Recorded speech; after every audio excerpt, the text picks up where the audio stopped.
माननीय न्यायालयाने बाबांच्या समाधीवर हार आणि फुलं अर्पण करण्यासाठीची मान्यता दिलेली आहे। फुलं अर्पण करण्याची कार्यपद्धती ठरवणे, त्यात हे नियम ठरवणे, त्याला तदर्थ समितीची मान्यता घेणे, यासाठी सर्वसाधारणपणे 7-8 दिवसाचा कालावधी लागेल।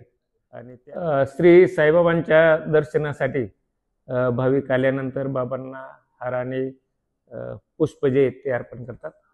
परंतु कोविड कालापासून म्हणजे मार्च 2000 पासून बाबांच्या समाधीवर हार आणि फुलं जे आहे ते अर्पण करण्यासाठी जी बंदी होती, ही बंदी असल्यामुळे परिसरातील जे फुल शेती करणारे शेतकरी जे आहेत त्यांना मोठ्या अडचणींना सामना करावा लागत होता। माननीय न्यायालयाने या संदर्भाने दिनांक 14 नोव्हेंबर रोजी निर्णय दिलेला असून बाबांच्या समाधीवर हार आणि फुलं अर्पण करण्यासाठीची मान्यता दिलेली आहे। न्यायालयाने जे निर्देश दिलेले आहेत त्यानुसार हार फुलं अर्पण करण्याची कार्यपद्धती ठरवणे, त्याचप्रमाणे जी हार फुलं अर्पण केलेली आहेत त्याची विल्हेवाट कशी लावणे, यासाठीचे नियम ठरवणे, ही प्रोसिजर सुरू केलेली आहे।